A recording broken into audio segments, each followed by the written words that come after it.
Assalamualaikum warahmatullahi wabarakatuh. Waalaikumsalam warahmatullahi wabarakatuh. Alhamdulillah, alhamdulillahilladzi hadana lihadza wa ma kunna linahtadiya laula an hadanallah. Wa asyhadu an la ilaha illallah wa asyhadu anna Muhammadan abduhu wa rasuluh la nabiyya ba'da, amma ba'du. Pertama dan terutama sekali, marilah sama-sama kita mengucapkan puji beserta syukur kita kehadirat Allah Subhanahu wa taala yang telah memberikan rahmat serta karunia-Nya kepada kita semua sehingga kita dapat melangkahkan kaki mengayunkan tangan untuk menghadiri acara aksi nyata dimensi budaya positif guru penggerak angkatan 11 tahun 2024 di SDN 22 Pasaman. Salawat berandekan salam tak bosan-bosannya kita kirimkan kepada junjungan kita yakni Nabi besar Muhammad SAW berupa doa Allahumma sholli ala sayyidina Muhammad wa ala ali sayyidina Muhammad. Yang sama-sama kita hormati Bapak Kepala SDN 22 Pasaman dan yang kita hormati Bapak Ibu calon guru penggerak atau CGP angkatan 11 SDN 22 Pasaman dan yang sama-sama kita hormati Bapak Ibu Majelis Guru SDN 22 Pasaman. Baiklah, di sini sebelum acara kita mulai akan baiknya kita baca bersama-sama Bismillah. Bismillahirrahmanirrahim. Mudah-mudahan dengan baca bismillah tadi acara kita dapat berjalan dengan lancar. Baiklah, adapun acara kita di sini yang pertama yaitu pembukaan yang sedang berlangsung. Yang kedua yaitu pembacaan wahyu ilahi oleh Ibu Mentari Utami. Kepada Ibu Mentari Utami kami persilahkan.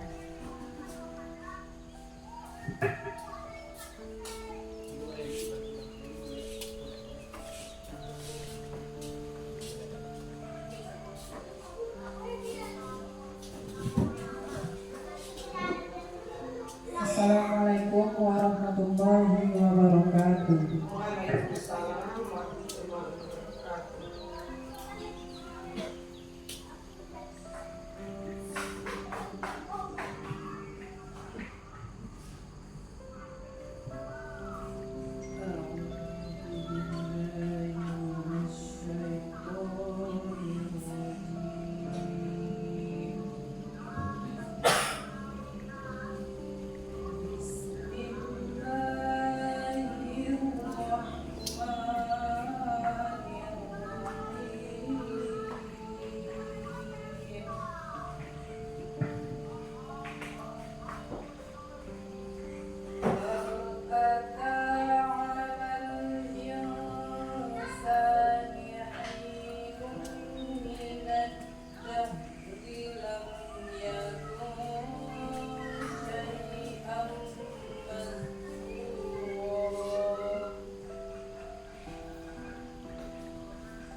Innal abrara yashrabuna min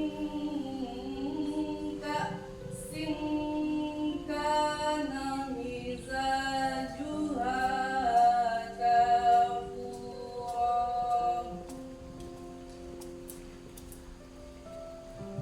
aynan yashrabu biha ibadullahi yufajjirunaha tafjira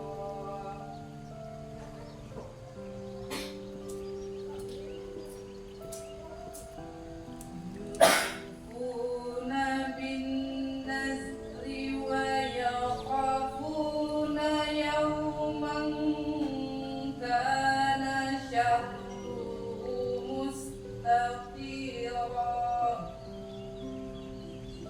wa yut'imuna at-ta'ama 'ala hubbihi miskinan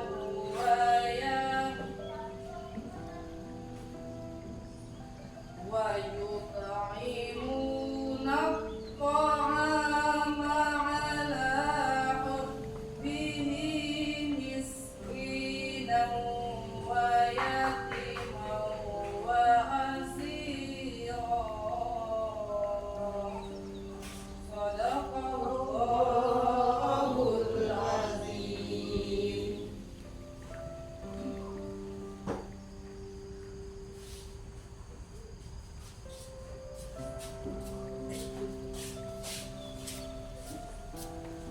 Terima kasih kami ucapkan kepada Ibu Mentari Utami yang telah membawakan atau membacakan wahyu ilahi di hadapan kita semua.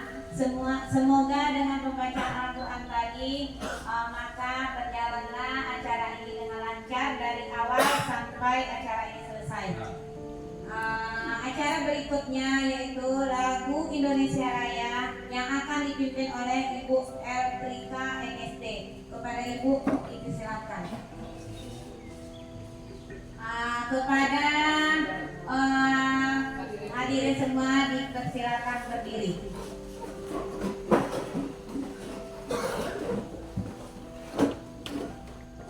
Hiduplah Indonesia.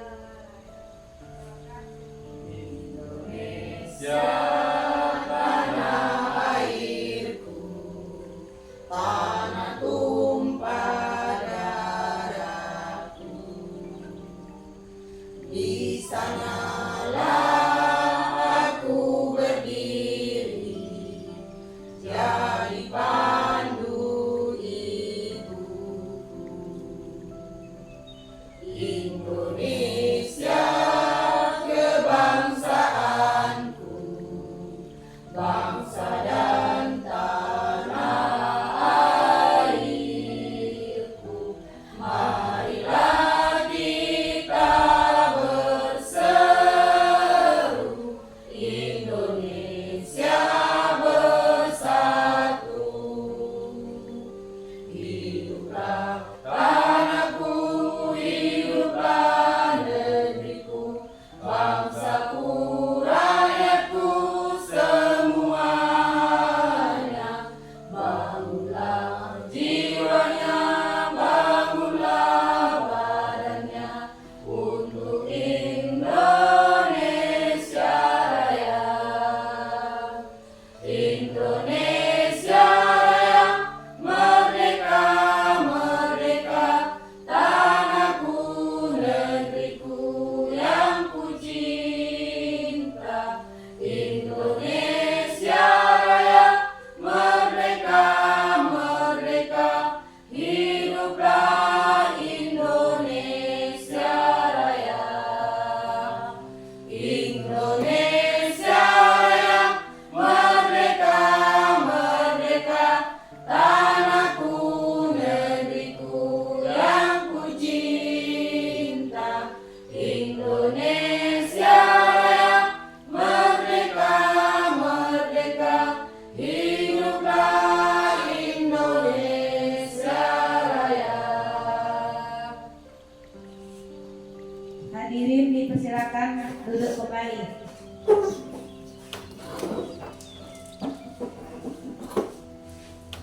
Acara selanjutnya yaitu kata sambutan dari Bapak Kepala Sekolah SDN 22 Pasaman. Kepada Bapak kami persilakan.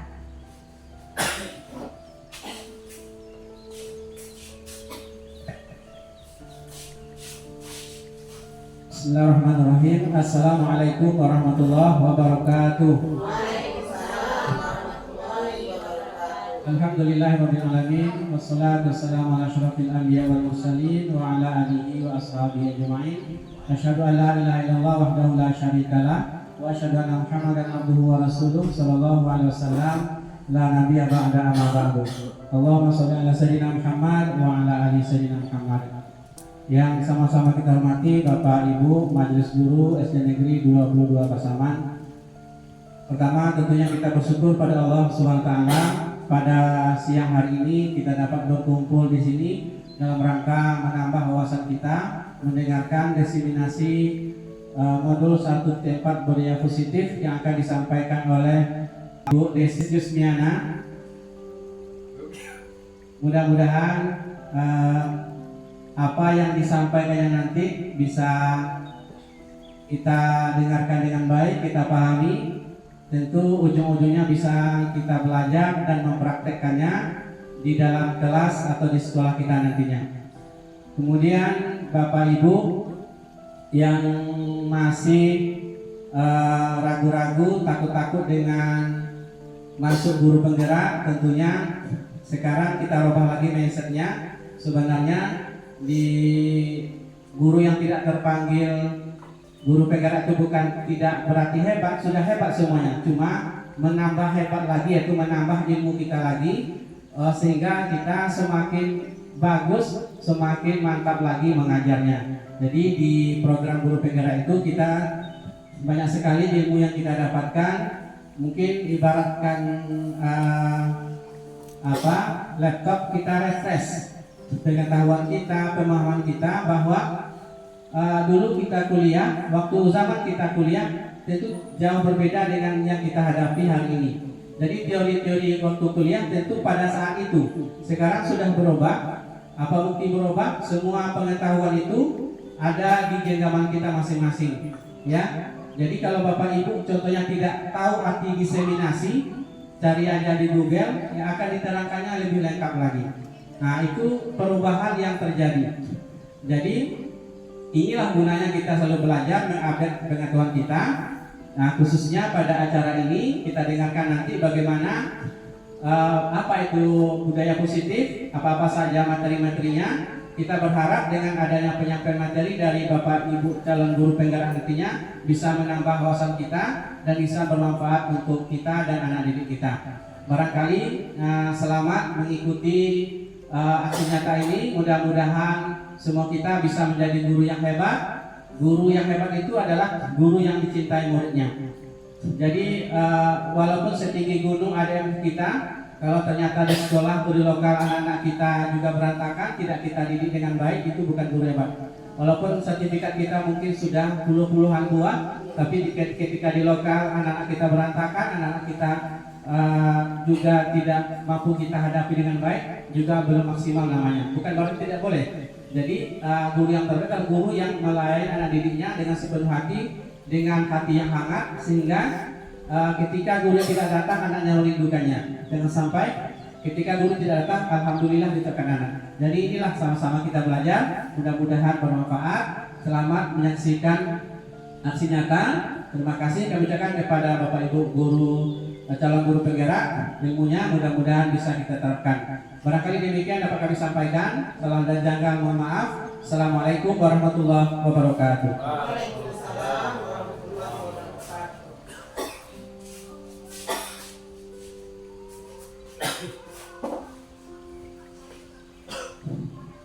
Terima kasih kita ucapkan kepada Bapak Kepala Sekolah yang telah memberikan arahan kepada kita semua. Mudah-mudahan apa yang Bapak arahkan dan yang Bapak sampaikan, mudah-mudahan kita semua Bapak Ibu bisa mengikuti juga ya Bapak Ibu, dan memberikan semangat untuk kita semua. Acara berikutnya yaitu kegiatan inti diseminasi budaya positif yang akan disampaikan oleh Ibu Desis Yusmiana SPD SDGR. Kepada Ibu Desis Yusmiana kami persilahkan.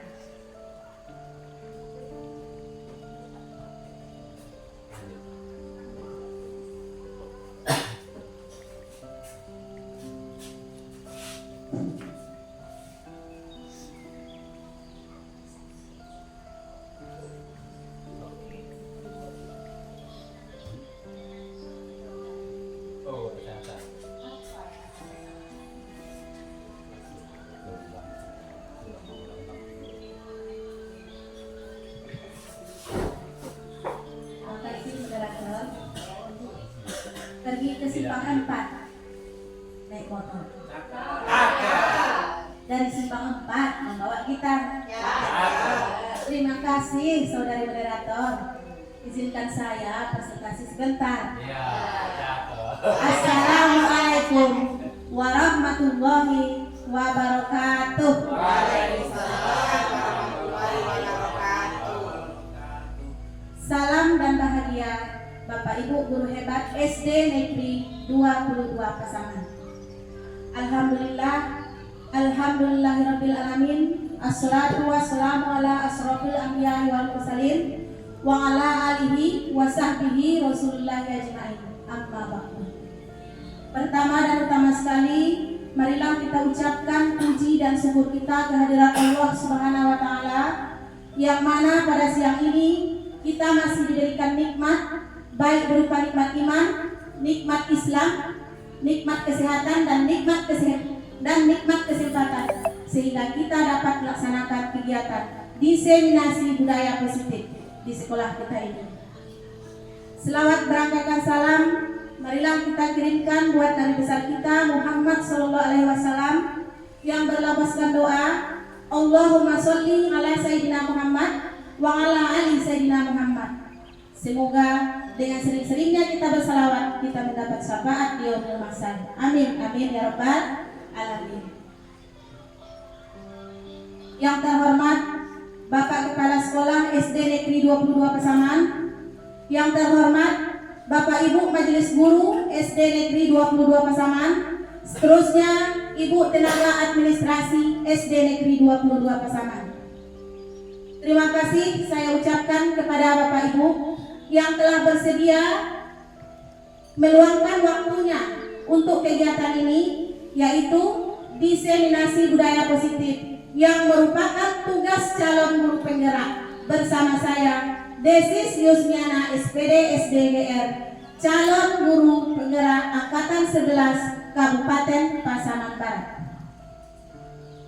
Baik Bapak Ibu, mari kita belajar bersama, mari kita berkolaborasi bersama demi kemajuan SD 22 Pasaman. Baik Bapak Ibu, sebelumnya saya minta maaf. Di sini saya tidak ingin menggurui Bapak Ibu. Di sini saya ingin mengajak Bapak Ibu untuk sharing atau berbagi praktik baik sehingga nantinya kita bisa mengimplementasikannya di SD kita ini, yaitu di SD 22 Pasaman. Baiklah Bapak Ibu, langsung saja kita pada materi, yaitu diseminasi modul 1.4 budaya positif.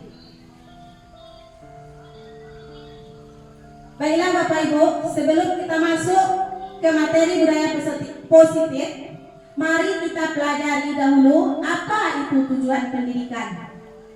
Tujuan pendidikan menurut Ki Hajar Dewantara adalah menuntut segala kodrat yang ada pada anak-anak agar mereka dapat mencapai keselamatan dan kebahagiaan yang setinggi-tingginya, baik sebagai manusia maupun sebagai anggota masyarakat.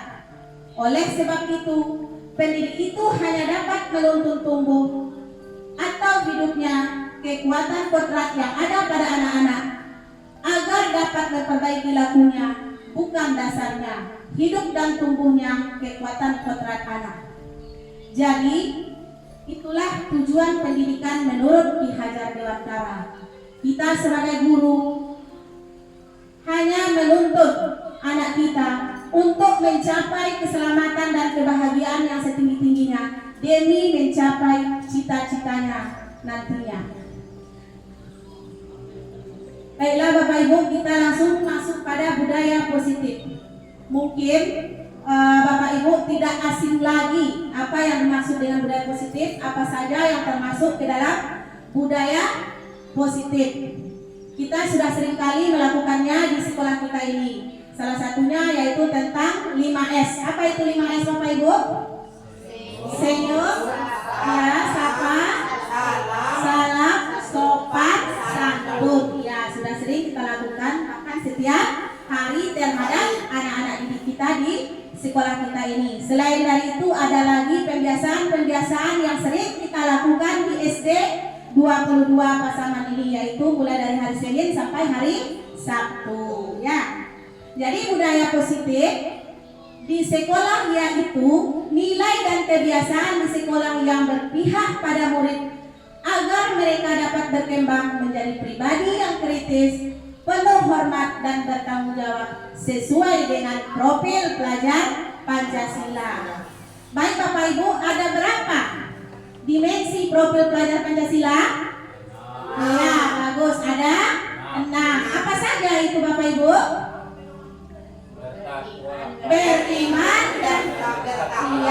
Beriman dan bertakwa kepada Tuhan Yang Maha Esa dan berakhlak mulia. Yang kedua, berkebinekaan global. Yang ketiga, gotong royong. Yang keempat, mandiri. Kelima, kreatif. Dan yang keenam, bernalar kritis. Itulah dimensi profil pelajar Pancasila. Sekarang kita lanjut pada konsep utama budaya positif. Yang pertama sekali, perubahan paradigma belajar. Yang kedua, disiplin positif. Yang ketiga, kebutuhan dasar manusia. Yang keempat, motivasi perilaku manusia. Yang kelima, restitusi posisi kontrol guru. Yang keenam, keyakinan kelas. Dan yang ketujuh, segitiga restitusi. Jadi ada 7 konsep utama budaya positif nantinya yang akan kita jabarkan satu persatu. Sekarang kita lanjut tentang perubahan paradigma belajar. Pengertian paradigma adalah cara pandang orang terhadap diri dan lingkungannya dan akan mempengaruhi dalam berpikir, bersikap dan bertingkah laku. Itu pengertian dari paradigma. Kemudian dalam membangun budaya positif, sekolah dapat menyediakan lingkungan yang positif, aman dan nyaman agar siswa mampu berpikir, bertindak dan mencipta dengan mereka mandiri dan bertanggung jawab. Jadi di sekolah itulah merupakan perubahan paradigma belajar. Kemudian ada lagi disiplin berkaitan dengan kontrol guru terhadap siswa. Jadi kita sebagai guru, kitalah yang akan mengontrol murid-murid kita nantinya. Kitalah sebagai guru yang akan menjadi panutan bagi murid-murid kita di sekolah. Sekarang ini ada, mari kita coba nanti. Anda dan teman Anda akan melakukan kegiatan cobalah buka. Anda adalah A. Tugas Anda adalah mengepalkan salah satu tangan Anda. Coba Anda bayangkan bahwa Anda menyimpan sesuatu yang sangat berharga di dalam kepalan tangan Anda. Anda perlu menjaga benda tersebut sekuat tenaga Anda karena begitu pentingnya untuk kehidupan Anda. Tugas B atau rekan Anda adalah mencoba dengan segala cara untuk membuka kepalan tangan Anda. Teman Anda B boleh membujuk, menghardik, mengintimidasi, memarahi, menggoda, menggelitik, bahkan menawari Anda uang agar Anda bersedia membuka kepalan tangan Anda. Sekarang Siapa di sini Bapak Ibu yang ingin mencoba ke depan? Coba Bapak Amril, coba ke depan. Ya, mari kita coba sama-sama. Nanti saya, ya Pak Amril bertugas sebagai A, sedangkan saya sebagai B. Jadi di dalam kepalan tangan Pak Amril nanti ada sesuatu milik Pak Amril yang sangat berharga. Jadi saya sebagai B itu akan mencoba membujuk Bapak, mengintimidasi, memarahi, menggoda, bahkan menawarkan uang agar Pak Amril bersedia membuka kepalan tangannya. Seperti itu. Ya. Siap Pak? Siap. Pak Amril? Iya Bu. Pak, tolong dong buka kepalan tangannya. Apa Bu? Tolong dong Pak. Ini sesuatu yang berharga saya bisa saya berikan. Kalau saya kasih permen bagaimana Pak? Tolong buka dong tangannya. Saya suka permen Bu. Gak suka ya? Ada daripada permen. Pak Amril, Iya. buka tangannya. Kalau Bapak nggak mau nanti saya tonjok ya. Pak Amril, kalau saya kasih uang mau nggak buka kepala tangannya? Tidak juga Bu. Karena ini lebih berharga daripada uang. Kalau saya kasih motor bagaimana Pak? Pikir dulu ya Bu. Tapi Mau nggak nggak? mau. Nggak mau. Nggak mau? Nggak. Iya, luar biasa tepuk tangan buat Pak Amril. Yaitu merupakan suatu kontrol ya, suatu kontrol yang harus dipertahankan oleh Pak Amril. Begitulah kita sebagai guru. Jadi intinya kita sebagai guru, kitalah yang akan mengontrol murid kita, dan kita sebagai guru itu sebagai panutan yang akan membimbing dan memandu anak kita nantinya. Baik, sekarang kita lanjut. Perubahan paradigma belajar. Perubahan paradigma teori kontrol atau ilusi kontrol menurut Dr. William Glasser. Ilusi guru mengontrol murid. Ilusi bahwa semua perbuatan positif efektif dan bermanfaat. Ilusi bahwa kritik dan membuat orang merasa bersalah dapat menguatkan karakter. Ilusi bahwa orang dewasa memiliki hak untuk memaksa. Itulah perubahan paradigma menurut teori kontrol menurut Dr. William Glasser. Sekarang kita lanjut. Disiplin positif. Apa makna disiplin? Disiplin berasal dari bahasa Latin yaitu disciplina yang artinya belajar. Makna asal kata ini berkonotasi dengan disiplin diri dari murid-murid. Socrates dan Plato, disiplin diri membuat orang menggali potensinya menuju sebuah tujuan apa yang dia hargai. Namun, dalam budaya kita, makna kata disiplin itu telah berubah menjadi sesuatu yang dilakukan seseorang pada orang lain untuk mendapatkan kepatuhan. Kecenderungan umum adalah menghubungkan kata disiplin dengan ketidaknyamanan, bukan dengan apa yang kita hargai atau pencapaian sesuatu yang mulia. Itu pengertian di disiplin. Jadi disiplin itu berasal dari bahasa Latin yang artinya belajar. Disiplin adalah kemampuan diri sendiri dalam mengontrol dan menguasai diri untuk memilih tindakan yang mengacu pada nilai-nilai yang kita hargai dengan penuh tanggung jawab, tanpa terperintah oleh orang lain.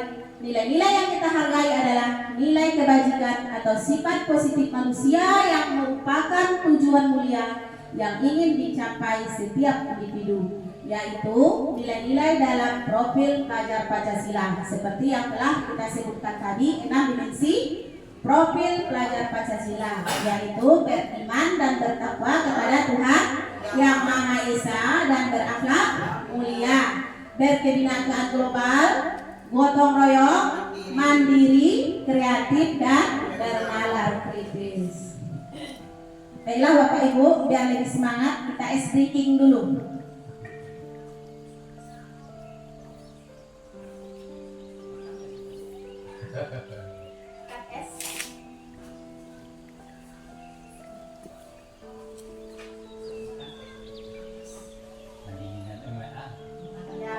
biar lebih semangat. Ya coba minta tolong sama Bapak Ibu semuanya kita berdiri ya sama-sama biar lebih semangat nanti sedikitnya. Sama-sama ya.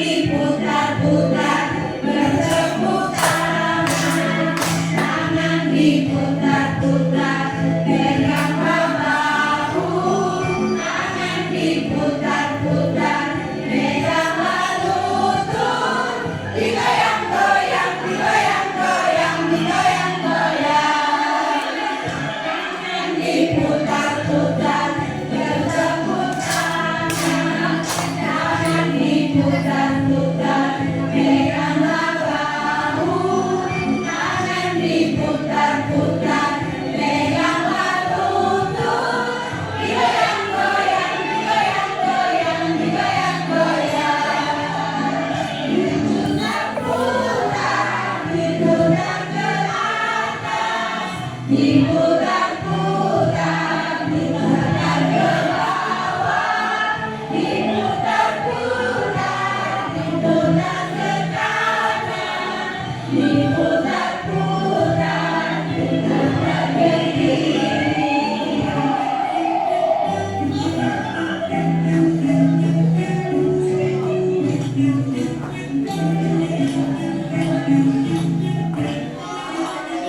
Tangan diputar-putar, bertepuk tangan, tangan diputar-putar, pegang bahu, tangan diputar-putar, pegang lutut, digoyang-goyang, digoyang-goyang, digoyang-goyang, tangan diputar-putar, bertepuk tangan, tangan diputar-putar, pegang bahu, tangan diputar-putar, pegang lutut, digoyang-goyang, digoyang-goyang, digoyang-goyang, diputar ke atas, diputar-putar, diputar ke bawah, diputar-putar, diputar ke kanan, diputar-putar, diputar ke kiri.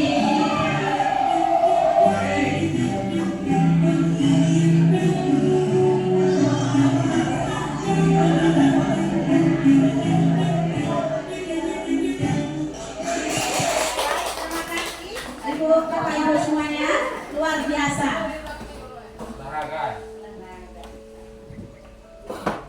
Nasihat sering ini. Alhamdulillah. Kelompok saya langsung saja udah loh.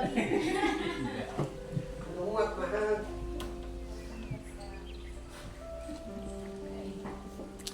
Baiklah, sekarang kita masuk pada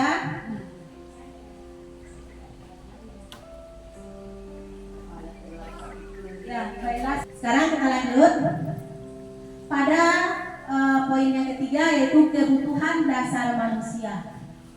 Kebutuhan dasar manusia itu ada 5. Yang pertama, bertahan hidup. Jadi kebutuhan yang pertama itu kebutuhan untuk bertahan hidup. Apa saja kebutuhan kita untuk bertahan hidup, Bapak Ibu? Apa dia? Iya, makanan.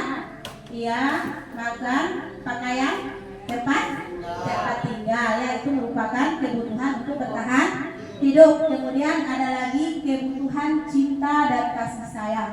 Jadi kita sebagai manusia membutuhkan cinta dan kasih sayang. Begitu juga lah murid terhadap gurunya. Jadi kita sebagai guru memberikan cinta dan kasih sayang terhadap murid-murid kita sehingga nanti murid kita itu senang terhadap kita. Ya, kemudian ada lagi kesenangan, ada lagi yang ketiga itu penguasaan dan yang terakhir itu kebebasan.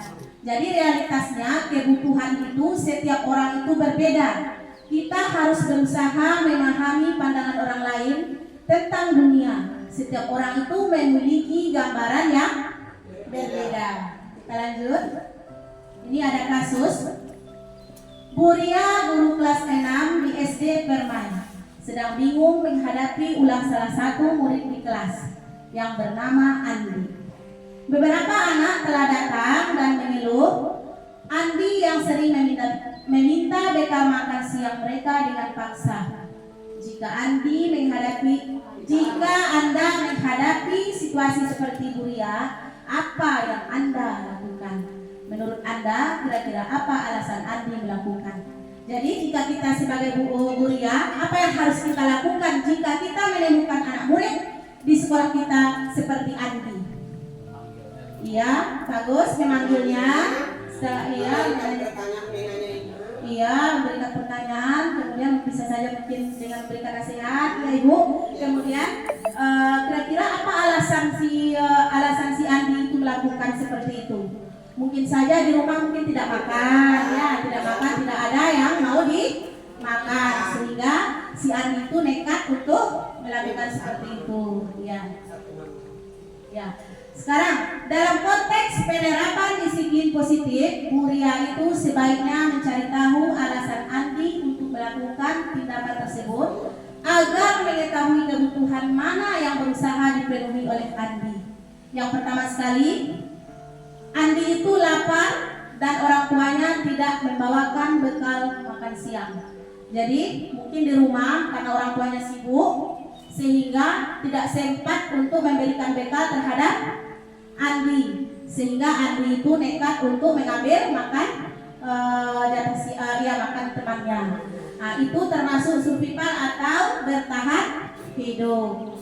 Kemudian yang kedua, teman Andi jadi perhatian Andi, disebut dengan love and glory atau cinta kasih sayang. Bisa saja mungkin si Andi itu kurang kasih sayang, kurang perhatian, baik itu mungkin di rumah, sehingga Andi ini butuh perhatian. Butuh perhatian seperti itu. Kemudian yang ketiga, dia merasa hebat karena temannya jadi takut dan menuruti keinginannya. Ini sebagai penguasa, Andi ini ingin berkuasa. Dia merasa hebat supaya teman-temannya takut, maka si Andi itu melakukan seperti itu. Kemudian yang keempat, Andi merasa bosan dengan bekal yang dibawakan orang tuanya karena bekal yang sama, mungkin setiap hari itu saja bekalnya. Bisa saja misalkan karena ingin cepat-cepat pergi supaya tidak terlambat, telur dadar terus, tidak ada ganti-gantinya, dadar terus, sehingga si Andi itu bosan.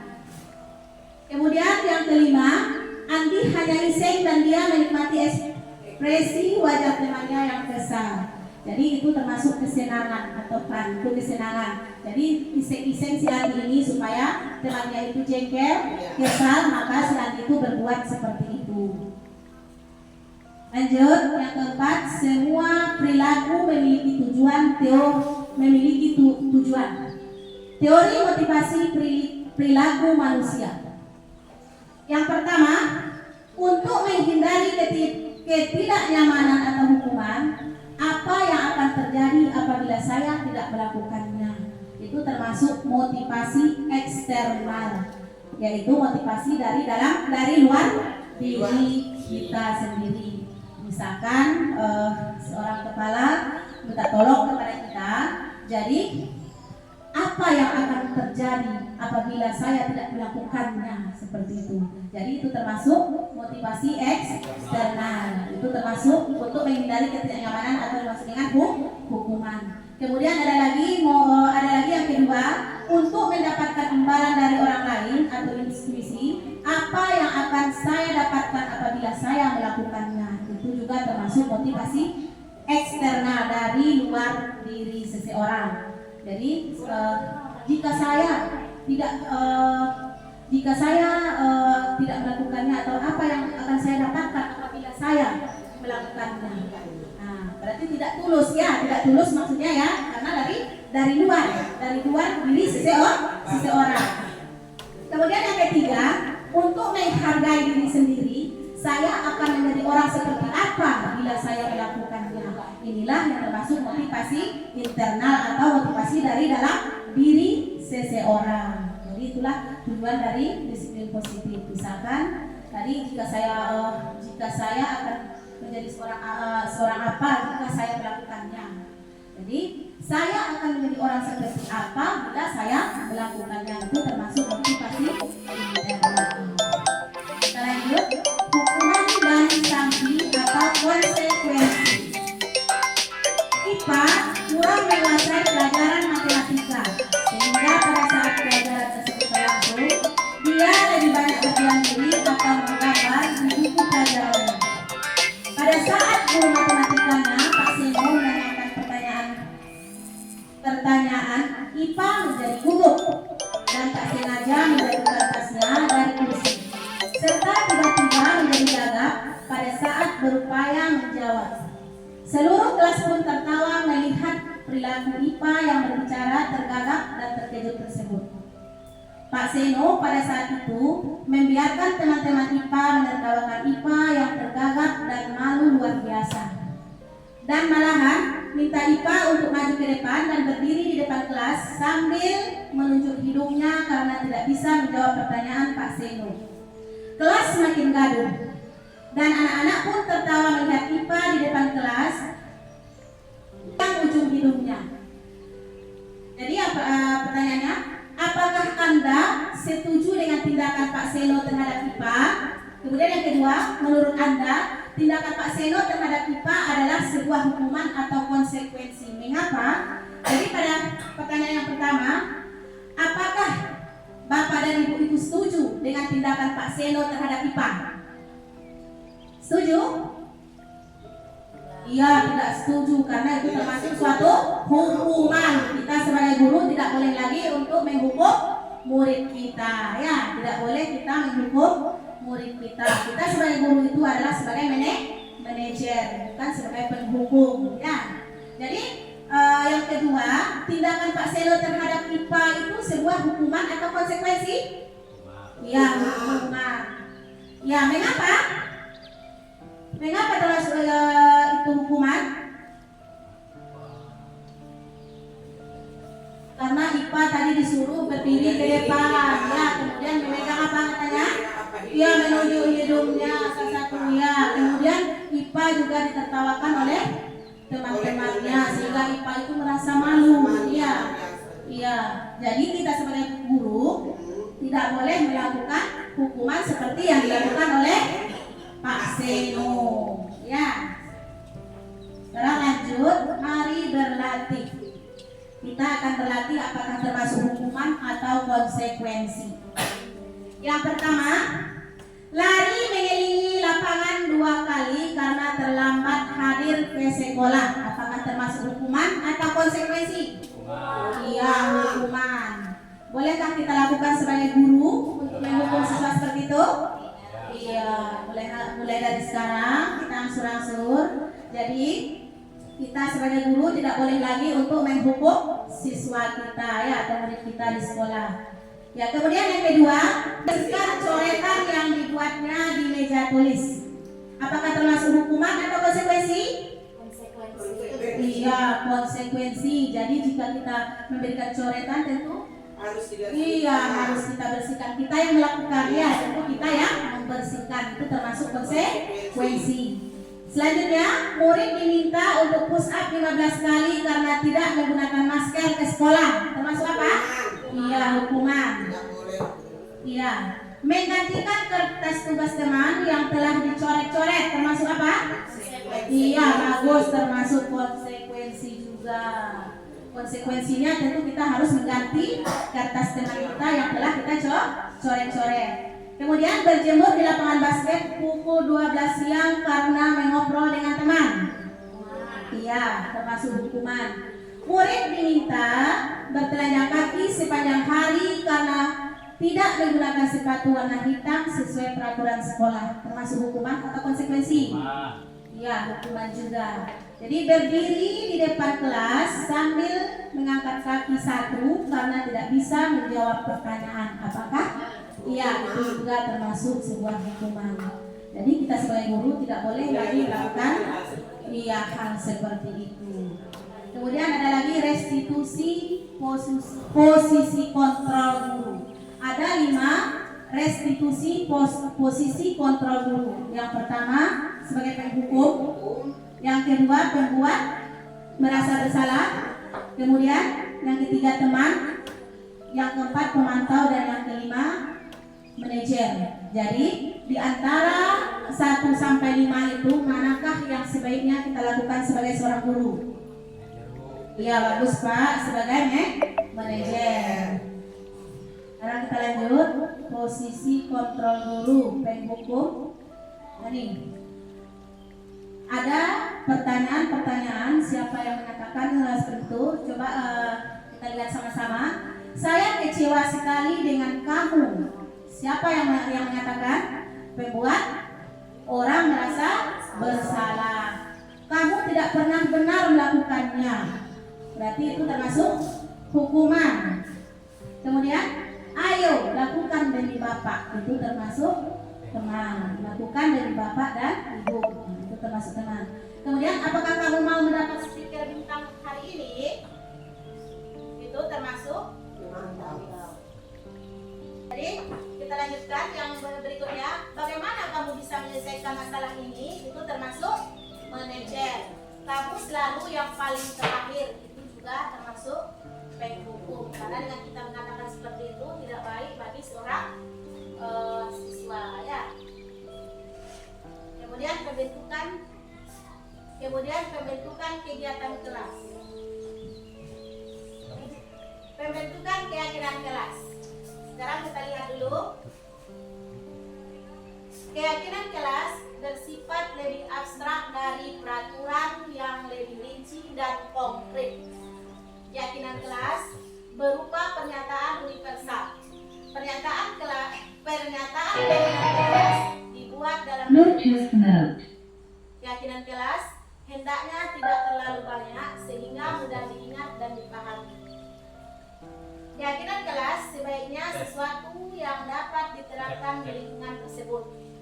Semua warga kelas ikut berkontribusi dalam pembuatan keyakinan kelas lewat kegiatan curah pendapat. Bersedia meninjau kembali keyakinan kelas dari waktu ke waktu untuk pembentukan keyakinan kelas. Biar lebih jelasnya, mari kita tonton videonya.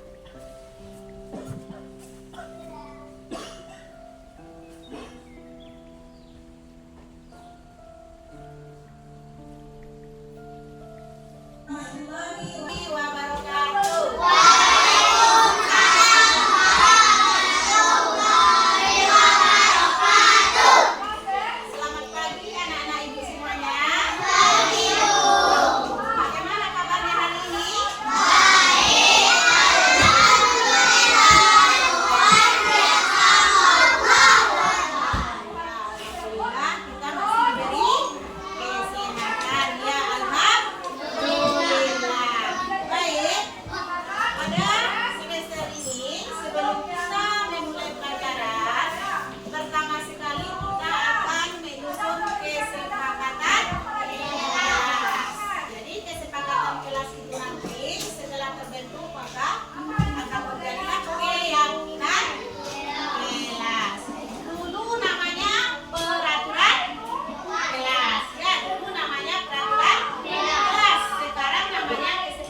sudah selesai menandatangani boleh duduk ya. Lagi. Yang sudah menandatangani boleh duduk. Yang sudah boleh duduk ya. Sudah.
Nah, semuanya sudah menandatangani keyakinan kelas kita. Nah, sekarang untuk semua itu yang rahasia.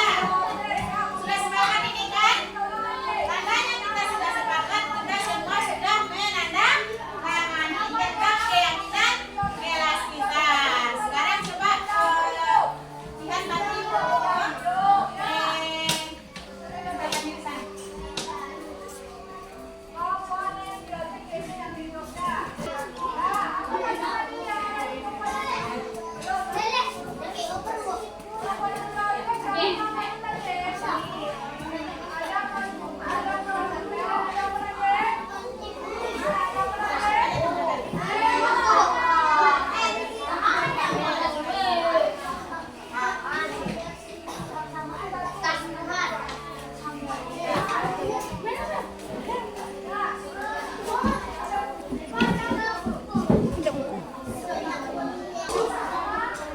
terima kasih ya, Kinan.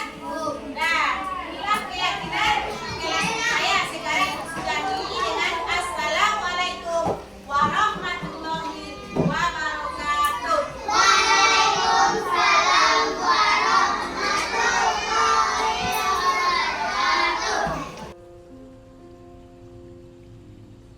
Nah, itulah tadi perbentukan keyakinan kelas. Sekarang kita masuk pada segitiga restitusi.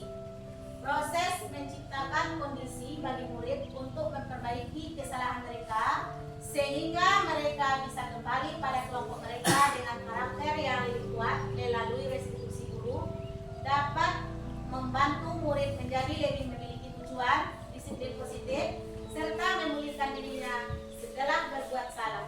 Kemudian membantu murid untuk jujur pada diri sendiri dan mengevaluasi dampak kesalahan yang dilakukan.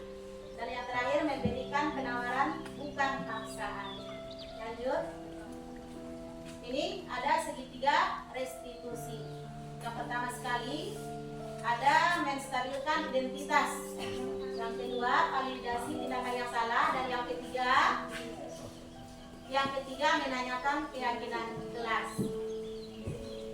Kemudian ada tahapan segitiga restitusi atau langkah-langkahnya ada 3. Yang pertama tadi tentang menstabilkan identitas. Berbuat salah itu tidak apa-apa. Pertanyaan yang sebaiknya kita lakukan terhadap murid kita. Tidak ada manusia yang sempurna. Saya juga pernah melakukan kesalahan seperti itu. Kita bisa menyelesaikan ini tidak tertarik mencari siapa yang salah, tapi Bapak atau Ibu ingin mencari solusi dari permasalahan itu. Kamu berhak merasa begitu. Kemudian pada langkah keduanya, validasi tindakan yang salah. Kamu pasti punya alasan mengapa melakukan hal itu. Kemudian kamu patut bangga pada dirimu sendiri karena kamu telah melindungi sesuatu yang penting buatmu. Kemudian yang terakhir, menanyakan keyakinan kelas. Yang pertama, apa nilai-nilai umum yang kita telah sepakati? Yang kedua, apa bayangan kita tentang kelas yang ideal? Dan yang ketiga, kamu mau orang seperti apa? Nah, biar lebih jelasnya, kita lihat video restitusi.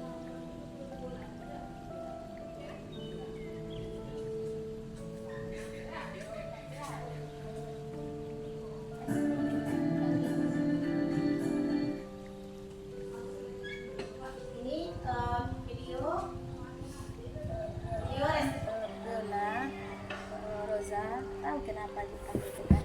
Tahu. Kenapa? Ibu juga mendengar dari adik kelasnya, dari Fiza, Yona sama Yola membuli adik kelasnya. Apakah benar itu? Benar.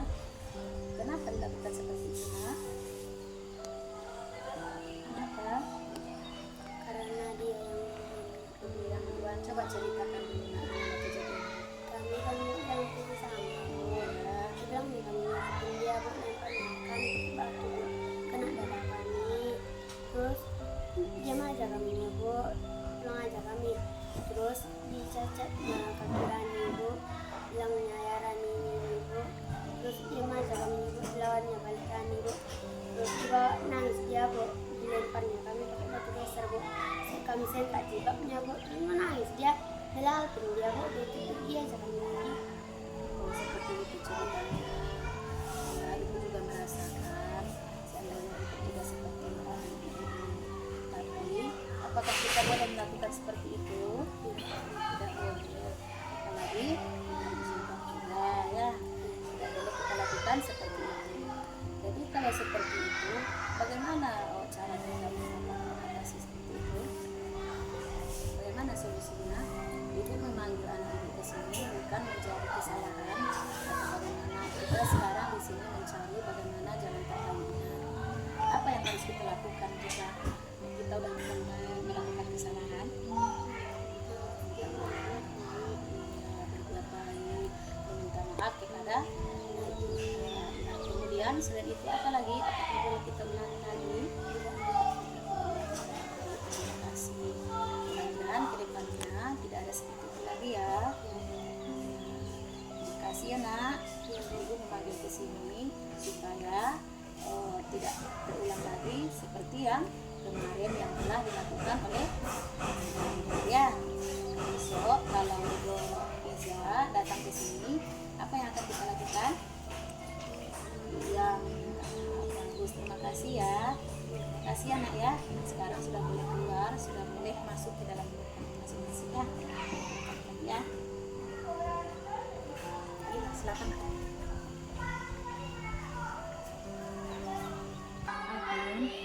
Tahu kenapa dipanggil ke kantor, Nak? Kenapa? Karena memakai sendal.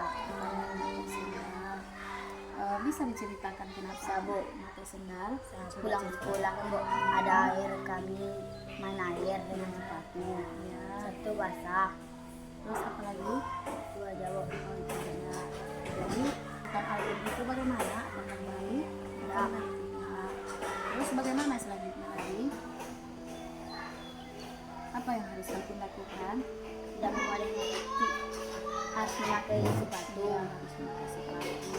Kemudian yang aku lakukan tadi, yang tidak mau memakai sepatu itu, apakah itu bagaimana dengan peraturan di sekolah? Tidak boleh. Kesepakatan kelas kita? Tidak boleh.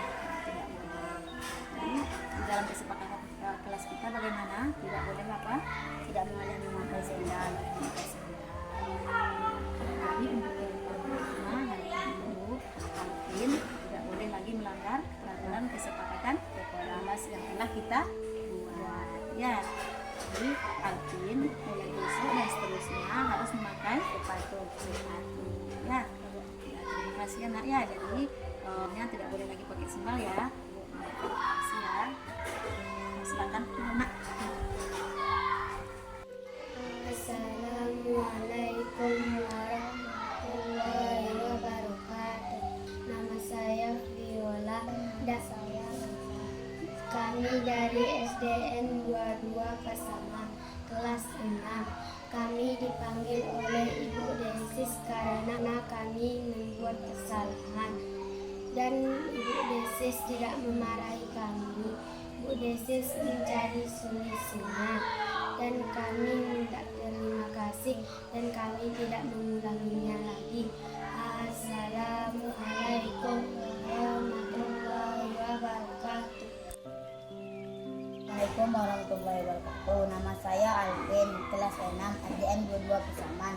Saya dipanggil dekat kantor sama Ibu Desis. Saya memakai sendal, saya tidak memakai sepatu. Desis tidak marah, saya tidak mengulanginya lagi. Assalamualaikum warahmatullahi wabarakatuh. Ya, itulah tadi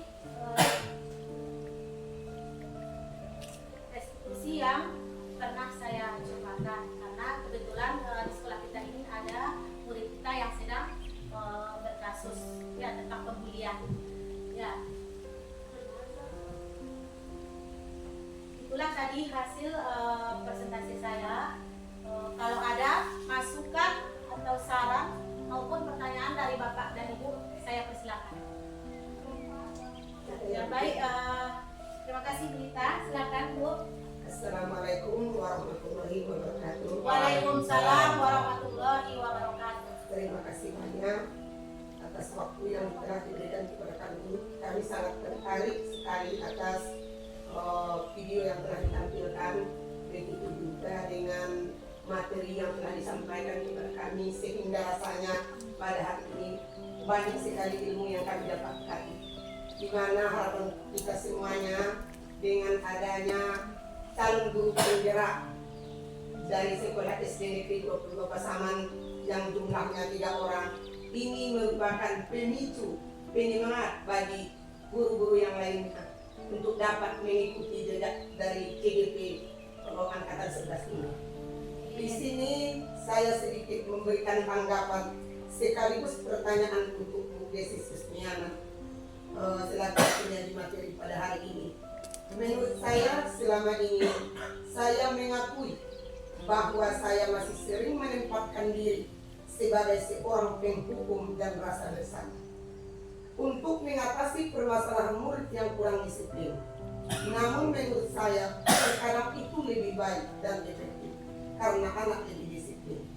Menurut Ibu, apakah yang harus saya lakukan supaya anak yang kurang disiplin ini bisa berubah secara mandiri tanpa paksaan atau dalam bentuk hukuman? Sekian dan terima kasih.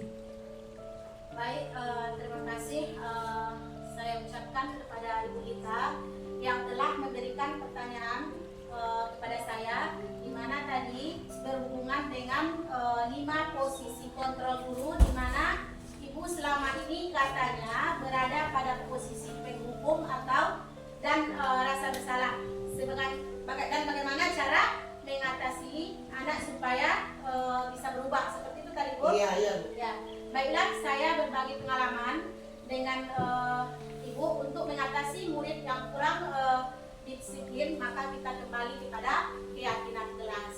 Biasanya sebelum kita memulai pelajaran di semester 1, di awal-awal kita akan membuat keyakinan kelas terlebih dahulu.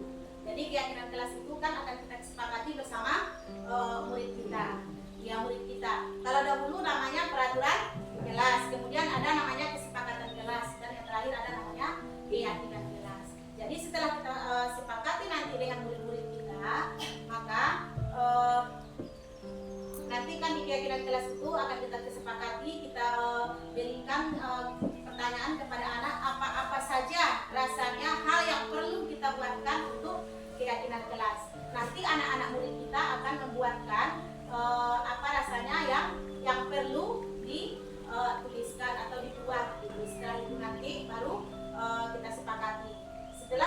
kesepakatan nanti kan ada itu untuk mensahkannya nanti bisa ditandatangani bersama guru dengan murid-muridnya supaya nanti dengan kesepakatan tadi anak-anak itu bisa mematuhi peraturan atau keyakinan kelas yang telah dibuat. Insya Allah dengan keyakinan kelas yang telah kita buat, anak-anak itu nanti akan bisa berubah dengan sendirinya, dengan kesadaran sendiri. Jadi itu yang pernah saya lakukan. Semoga dengan keyakinan kelas yang telah kita bentuk atau kita buat itu, anak-anak murid itu bisa berubah ke arah yang lebih baik seperti itu. Bagaimana Bu? Apakah sudah jelas dari penjelasan saya? Atau bagaimana? Ya, hampir jelas. Cuma saja di sini saya perlu menambahkan lagi sedikit lagi. Ya. Jadi sesuai yang telah disampaikan tadi, keyakinan kelas itu kan kesepakatan antara gurunya dengan siswanya. Ya. Jadi hasil kesepakatan itu, apakah kita misalnya tempelkan di dinding supaya sama-sama ibaratkan mengetahui yang terlupa nanti bisa lagi dia mengingat kembali. Iya, bagus sekali Ibu seperti itu. Jadi setelah kita buatkan nanti kan, kita sepakati bersama teman-teman bersama murid, Ya. ditandatangani setelah selesai nanti, setelah sepakat nanti baru kita pajangkan supaya apa? Ya. Supaya anak itu lebih mudah mengingatnya. Kemudian di saat kita memulai pembelajaran, tidak ada salahnya kita mengingatkan kembali apa kesepakatan yang telah kita jalankan supaya dengan mengingat itu anak-anak itu nanti akan sadar dan tidak akan mengulangi seperti itu. Terima kasih banyak kepada Ibu Desi Susmiana yang telah memberikan jawabannya yang sangat rasanya memahami dan mengerti. Mudah-mudahan ke depannya nanti bisa saya laksanakan. Buat aplaus dulu buat Ibu Desi Susmiana. Ya, baik, untuk pertanyaan yang kedua, apakah masih ada yang ingin bertanya? Ya, silakan Ibu Saryanti. Assalamualaikum warahmatullahi wabarakatuh. Waalaikumsalam warahmatullahi wabarakatuh. Dari pemaparan yang Ibu Desi sampaikan tadi, Ya, di bagian restitusi segitiga restitusi, ya, saya masih kurang paham sedikit dengan makna atau pengertian segitiga restitusi dan bagaimana langkah-langkah penerapannya di kelas. Itu saya minta Ibu menjelaskannya. ya. Baik, terima kasih Ibu Saryanti yang telah memberikan pertanyaan kepada saya, di mana tadi pertanyaannya kurang paham tentang segitiga restitusi dan bagaimana penerapannya di kelas sehingga anak-anak itu nanti bisa lebih baik seperti itu ya Bu ya. Ya, baiklah. Seperti yang saya terangkan tadi sebelumnya, segitiga restitusi itu yaitu suatu langkah menuju penyelesaian masalah. Misalkan kalau ada anak kita yang berkasus, itu, jadi seperti yang saya contohkan tadi atau yang saya tampilkan tadi, video yang saya tampilkan tadi, kalau ada anak yang seperti itu, jadi langkah yang harus kita lakukan, kita stabilkan dulu identitasnya. Kita panggil anak kita itu. Setelah kita panggil anak itu ke depan, kita tanyakan, anak tahu enggak kenapa dipanggil? Lalu nanti anak itu kan otomatis akan tahu karena apa? Karena anak itu sudah melakukan suatu kesalahan. Setelah itu nanti baru setelah kita panggil, kita tanyakan, lalu nanti anak itu akan menceritakan permasalahan yang ada. Jadi kita stabilkan dulu identitasnya. Tadi tahapannya tadi, berbuat salah itu tidak apa-apa, tidak ada manusia yang sempurna. Saya juga pernah melakukan kesalahan seperti itu. Jadi supaya anak ini bagaimana mentalnya itu tidak merasa apa gitu. Jadi ya supaya anak itu tenang, jadi kita stabilkan dulu, kita bisa menyelesaikan masalah ini. Jadi tidak ada yang tidak bisa. Jadi ibu tidak menyalahkan siapa-siapa. Kita di sini hanya mencari solusinya seperti itu.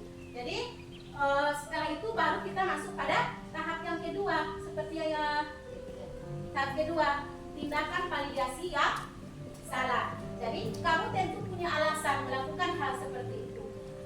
Kamu tentu punya alasan melakukan hal seperti itu. Kita carikan solusinya tadi. Kamu pasti punya alasan. Kamu patut bangga pada dirimu sendiri karena kamu telah melindungi sesuatu yang penting. Barulah nanti kita kita masuk pada yang ketiga, menanyakan keyakinan kelas. Menanyakan keyakinan kelas. Jadi keyakinan kelas apa yang telah kita sepakati. Kemudian kamu mau jadi orang seperti apa? Setelah itu barulah kita berikan penguatan terhadap anak-anak kita. Seperti itu. Bagaimana Ibu Saryanti? Apakah sudah paham? Terima kasih. Atau belum? Yesus. Ya. Insyaallah sudah paham, sudah bisa diterapkan. Terima sekali. Ya, amin. Nah, mudah-mudahan kita semua yang ada di SD 22 Pasaman ini bisa menerapkan semuanya supaya nanti anak-anak kita juga lebih senang terhadap kita. Kita sebagai guru itu kita sebagai guru itu menuntut, ya, bukan untuk menuntut, tapi menuntun sehingga anak kita itu nantinya lebih senang dan kita menjadi guru yang dirindukan oleh murid-muridnya. Ya, itulah tadi presentasi saya. Kalau ada salah dan janggal, ya, dalam penyampaian saya mohon maaf. Hari Sabtu bersih-bersih. Pasang bendera dan kibar. Sekian dan terima kasih. Maaf jika presentasi saya panjang lebar. Saya sudahi. Assalamualaikum warahmatullahi wabarakatuh. Waalaikumsalam warahmatullahi wabarakatuh. Calon guru penggerak angkatan 11 SDN 22 Pasaman tahun 2024 yang telah menyampaikan diseminasi budaya positif kepada kita semua. Di hadapan kita semua, mudah-mudahan dari penyampaian yang telah disampaikan dapat kita amalkan atau kita jalani bersama-sama di sekolah ini. Apa yang kita harapkan juga mudah-mudahan terlaksana, ya Bapak Ibu. Ya. Sebelum acara ini kita tutup, kita lanjut dengan pembacaan doa dulu, ya Bapak Ibu, ya, yang akan dipimpin oleh Bapak Amber. Pada Bapak Amber. A'udzubillahi minasyaitonirrajim. Bismillahirrahmanirrahim. Alhamdulillahirabbil alamin wassalatu wassalamu ala asyrofil anbiya'i wal mursalin wa ala alihi wa ashabihi ajma'in. Allahumma shalli wa sallim wa barik ala sayyidina Muhammadin fil awwalin wal akhirin. Allahumma ighfir lana dzunubana wa liwalidayna warhamhuma kama rabbayana shaghira. Ya Allah, ya Rahman, ya Rahim. Engkaulah yang memberikan rahmat dan karunia-Mu atas terlaksananya kegiatan diseminasi disiplin positif pada hari ini.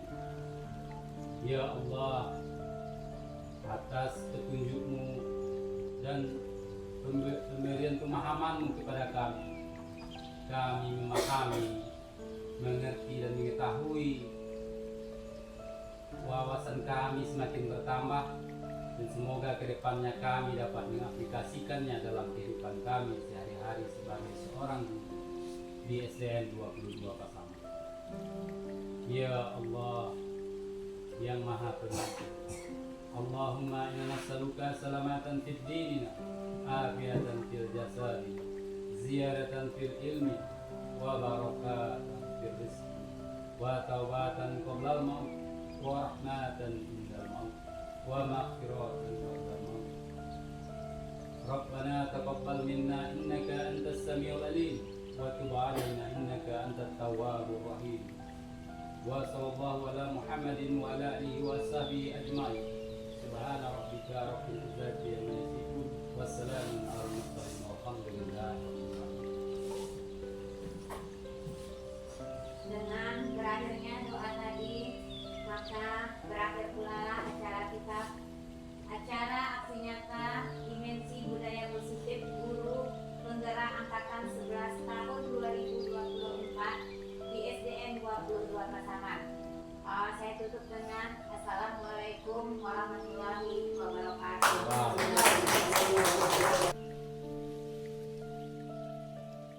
Warahmatullahi wabarakatuh. Saya Siyandi Saputra SPDSD, Kepala Sekolah Dasar Negeri 22 Pasaman. Alhamdulillah saya bersyukur pada kesempatan ini guru-guru saya lulus di CGP Angkatan 11. Setelah melakukan aksi nyata diseminasi positif, saya merasakan banyak sekali pemahaman-pemahaman baru yang disampaikan oleh Bu Desis, dan juga Bu Desis juga telah memberikan kegiatan-kegiatan positif semenjak mengikuti CGP ini. Saya berharap kepada guru-guru yang lain terus bersemangat mengikuti CGP ini, sehingga kita berharap pendidikan ke depannya lebih maju lagi. Terima kasih Bu Desis, terus bergerak bersemangat untuk memajukan pendidikan di Indonesia, khususnya di SD Negeri 22 Pasaman. Terima kasih, tetap semangat. Assalamualaikum warahmatullahi wabarakatuh. Warahmatullahi wabarakatuh. Perkenalkan, nama saya Lita Tushapri SPD dari SD Negeri 22 Pasaman. Di sini kami akan memberikan umpan balik kepada rekan yang pertama, Desis Yusmiana SPD SD GR, mana tadinya telah memberikan paparan yang berjudul diseminasi budaya positif. Atas pemaparan yang telah disampaikan oleh Bapak dan Ibu itu sangat bernilai positif, dan mudah-mudahan apa yang telah disampaikan tadi dapat kami kembangkan oleh pihak semua majelis guru kepada murid-murid kami di kelas. Begitu juga dapat kami terapkan dalam kehidupan kami sehari-hari. Demikian, terima kasih, dan kami ucapkan wabillahi taufiq wal hidayah. Wassalamualaikum warahmatullahi wabarakatuh.